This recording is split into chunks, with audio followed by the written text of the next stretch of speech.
Alhamdulillah wassalatu wassalamu ala Rasulillah wa ba'd. Ayyuhal ikhwah a'azzani wa a'azzakumullah. Kita lanjutkan pembacaan Al-Adabul Mufrad.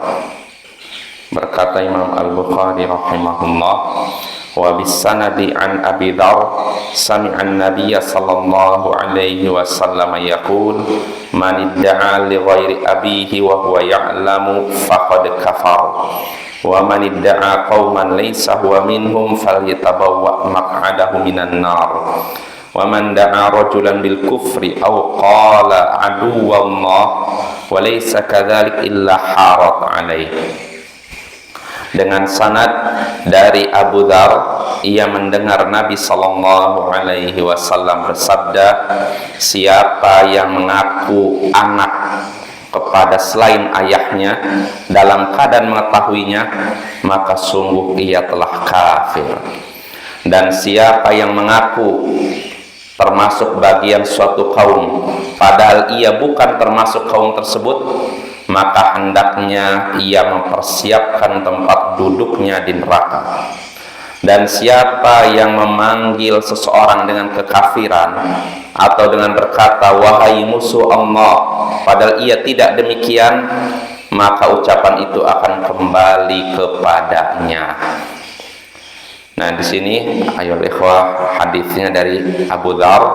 Dia mendengar Nabi sallallahu alaihi wasallam bersabda di sini, siapa yang mengaku anak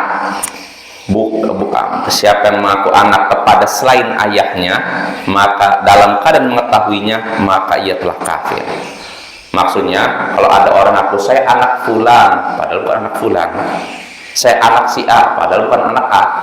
Saya anak B, padahal bukan anak B. Nah, siapa yang mengaku anak kepada seseorang, mengaku anak seseorang, padahal dia tahu bahwa dia bukan anak orang tersebut, maka sungguh ia telah kafir. Kafir di sini bukan kafir besar, tapi kafir kecil. Artinya dia sudah terjatuh dalam dosa besar yang tidak mengeluarkan dari Islam. Ya.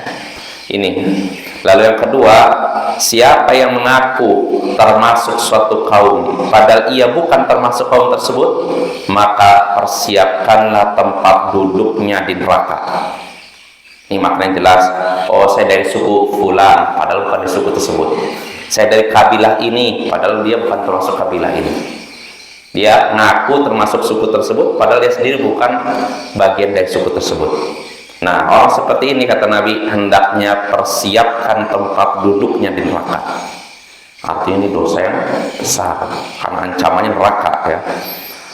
Lalu yang ketiga, siapa yang memanggil seseorang, maksudnya seorang muslim, dengan kekafiran, maksudnya dengan berkata wahai kafir, padahal dia muslim, atau berkata wahai musuh Allah, padahal dia bukan musuh Allah.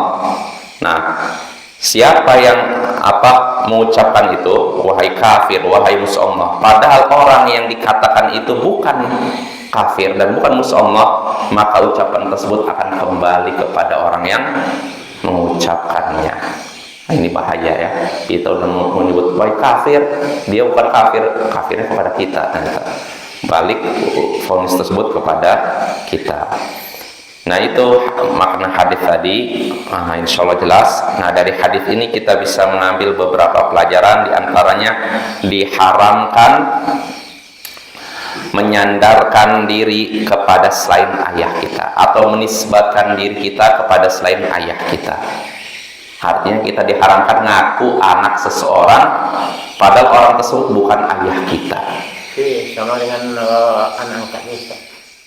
Iya, kalau anak angkat dia dibinkan ke orang tuanya nggak boleh. Jadi dia nanti binnya itu bin. Kecil lagi. Kenapa? Anak angkat yang diambil waktu kecil lagi nggak tahu dia. Walaupun gitu nggak boleh di binnya itu misalkan fulan bin apa, nggak boleh ke kita, tapi ke orang tuanya. Kalau orang tuanya tidak dikenal, nggak usah pakai kata bin, cukup Abdullah saja, hamba Allah. Nah, ini banyak terjadi Bapak ya. Anak angkat masukkan ke kakak, langsung binnya ke si orang tua angkatnya. Yang seperti ini nggak boleh Bapak ya. Tetap dia bukan anak, tetap anak angkat orang lain, nggak ada hubungan apa-apa dengan orang tua angkatnya. Kita ngangkat anak boleh, bukan terlarang, boleh dapat pahala, tapi jangan jadikan dia nisbat keturunannya kepada kita, karena dia bukan anak kita, anak orang lain. Jelas ya? Itu diharamkan, dosa besar. Bahkan Nabi sampai menyatakan, maka sungguh ia telah kafir. Maksudnya kafir kecil ya, nggak keluar dari Islam tapi dosanya besar.